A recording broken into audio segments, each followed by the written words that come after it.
Welcome to Suara Kerja. Assalamualaikum teman-teman, apa kabar hari ini? Semoga teman-teman semua senantiasa dalam kondisi sehat walafiat. Kembali lagi bertemu dengan saya Mahfud dalam Suara Kerja. Dalam video sebelumnya, saya sudah membahas beberapa hal ya berkaitan dengan lulusan baru yang hendak melamar pekerjaan. Mulai dari mungkin bagi teman-teman yang merasa kebingungan setelah lulus kuliah, habis lulus enaknya ngapain ya? Nah, saya sudah bahas juga mengenai hal tersebut. Kemudian ada video juga mengenai teman-teman yang masih bingung gimana sih caranya mencari informasi lowongan kerja. Silakan teman-teman juga bisa lihat di video sebelumnya. Kemudian ada video saya yang terakhir kemarin, yaitu video tentang bagaimana cara membuat CV yang menarik. Ketika teman-teman hendak melamar pekerjaan, tentunya akan ada proses-proses seleksi yang akan teman-teman ikutin. Dalam proses seleksi tentunya ada beberapa tahapan-tahapan yang akan teman-teman lalui. Dan tahapan pertama dalam proses seleksi adalah screening, yang dimana dalam proses screening yang akan sangat menentukan adalah CV yang teman-teman buat. Tahap selanjutnya setelah proses screening adalah tahapan interview atau psikotes. Meskipun di beberapa perusahaan ada yang interview dulu baru psikotes, ada juga yang sebaliknya, ada yang psikotes dulu baru interview. Karena memang tidak ada aturan baku mana yang lebih dulu. Cuman idealnya kalau menurut saya yang pertama kali harus dilakukan adalah psikotes, karena hasil psikotes juga akan menjadi salah satu bahan atau menjadi dasar dalam proses interview.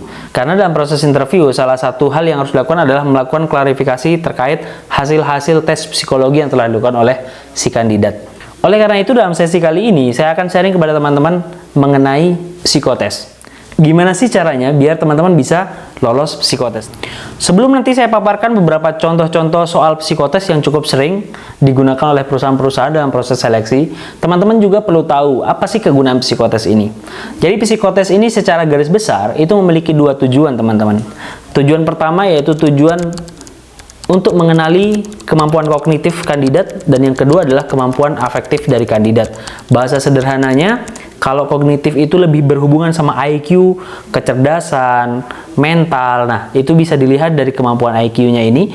Kemudian, kalau bicara afektif, itu biasanya berhubungan sama emotional question atau mungkin kepribadian teman-teman. Nah, jadi secara garis besar, tujuan psikotes itu ada dua. Untuk mengetahui intelijensi, dan yang kedua untuk mengetahui kepribadian yang dimiliki oleh kandidat. Jika kita bicara mengenai bentuk tes intelijensi dalam pelaksanaan psikotes, itu bentuknya sangat banyak, teman-teman. Dan biasanya dalam proses seleksi, perusahaan itu tidak akan menggunakan semua jenis tes tersebut. Jadi hanya beberapa tes yang digunakan oleh perusahaan. Contoh tes intelijensi pertama yang biasanya sering digunakan dalam perusahaan itu adalah tes kemampuan logika. Jadi dalam tes kemampuan logika pun ternyata banyak lagi cabang-cabangnya. Ada tes kemampuan logika dalam bentuk verbal, biasanya sinonim, antonim, hubungan kata. Nah, itu salah satu bentuknya. Kemudian juga ada yang namanya tes logika aritmatika, biasanya berupa deretan angka, bahkan ada soal-soal perhitungan. Nah, itu bentuk-bentuk tes logika. Bentuk tes intelijensi lainnya adalah tes kemampuan spasial, biasanya dalam bentuk gambar-gambar. Mungkin teman-teman yang sudah pernah psikotes pernah merasakan ya, ada beberapa bentuk soal yang pola-pola berupa gambar. Nah, nanti sebenarnya untuk lebih mudahnya saya akan coba tampilkan contoh-contohnya biar lebih spesifik dan lebih clear penjelasannya. Bentuk tes intelijensia lainnya biasanya yang sering digunakan oleh perusahaan adalah tes yang bertujuan untuk mengukur ketahanan mental kandidat. Dan biasanya bentuknya mungkin teman-teman sudah familiar, semacam Kraepelin, Pauli. Nah, itu semua tujuannya untuk melihat mental dan ketahanan kerja teman-teman ketika bekerja nanti. Bentuk tes intelijensia lainnya, mungkin kalau teman-teman pernah melamar PNS atau melamar untuk menjadi ASN, di situ ada namanya tes wawasan kebangsaan. Itu juga merupakan salah satu bentuk dari tes intelijensia. Sedangkan bentuk-bentuk tes untuk mengukur kemampuan EQ kandidat atau kepribadian kandidat, itu biasanya menggunakan mungkin yang old school, ada yang MBTI, mungkin pernah teman-teman ngelakuin tes ini. Kemudian ada DISC, kemudian juga ada tes Warteg, ada juga tes Papikostik, ada juga tes Baum, ada juga tes Droman, dan cukup banyak tes-tes kepribadian lain yang biasanya digunakan oleh tiap perusahaan. Kurang lebih seperti itu bentuk-bentuk tes dalam psikotes. Kabar baiknya, psikotes ini bisa dipelajari teman-teman. Jadi kalau teman-teman sebelumnya sudah pernah psikotes, kemudian teman-teman nggak lulus, nggak usah minder. Karena psikotes ini bisa dipelajari kok. Nah, pertanyaannya sekarang, gimana caranya biar kita bisa lolos psikotes dengan sangat mudah? Simple, teman-teman. Cara pertama adalah, teman-teman harus tahu bagaimana cara mengerjakan soal tersebut.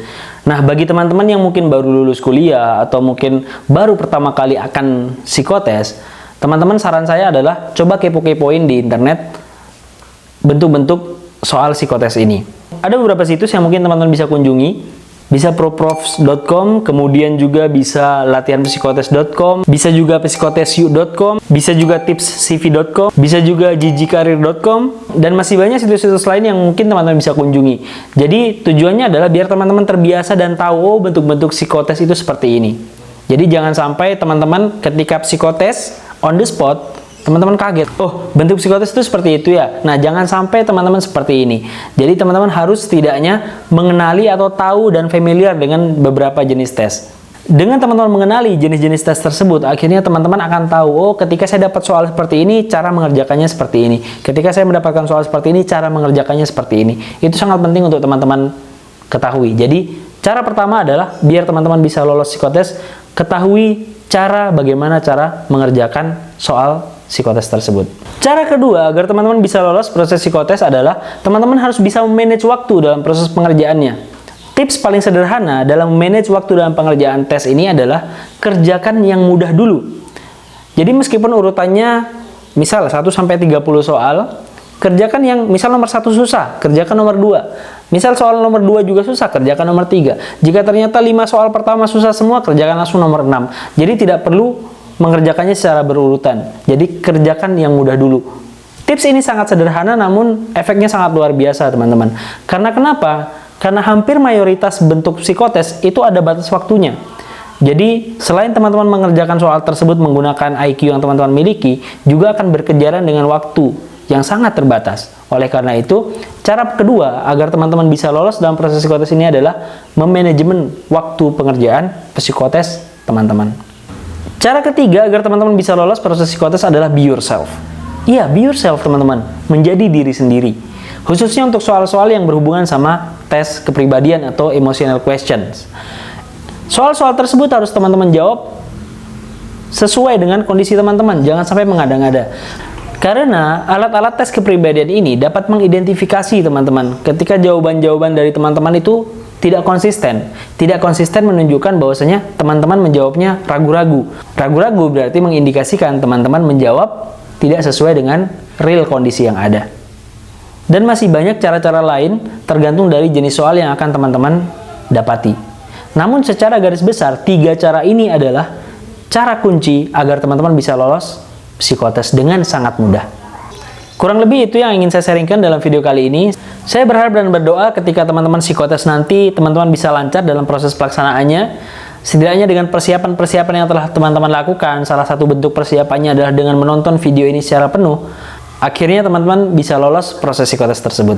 Salam sukses dari saya. Assalamualaikum warahmatullahi wabarakatuh.